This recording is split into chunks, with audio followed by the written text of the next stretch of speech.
2001லேருந்து 2026 திமுக ஆட்சியில் அது வந்து தலைகீழாக மாறி இருக்கு. எப்படி தலைகீழாக மாறி இருக்குன்னா, இப்போ சட்டம் ஒழுங்காகட்டும், அதே போல் பொது அமைதியாகட்டும், இதை யார் மெயின்டைன் பண்ணணும்னா காவல்துறை தான் மெயின்டைன் பண்ணணும்.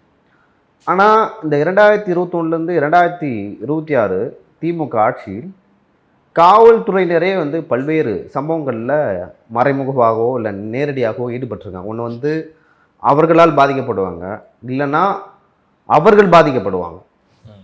நம்ம குறிப்பாக சொல்லணும்னா, திருப்பூரில் வந்து ஒரு குடும்பத்தில் வந்து ஒரு பிரச்சனை நடக்குது, சண்டை நடக்குது. சண்டை நடக்கும்போது அங்கே ஒரு எஸ்ஐ போகிறாரு. எஸ்ஐ போனோடனே மறிக்கிறார், போயிட்டு அவரை வெட்டி கொள்கிறாங்க. திருப்பூரில் நடந்தது. அதுக்கு மறுதினம் வந்து யார் வெட்டி கொண்டானோ அவரை வந்து சுட்டு கொள்கிறாங்க. ஓகேங்களா?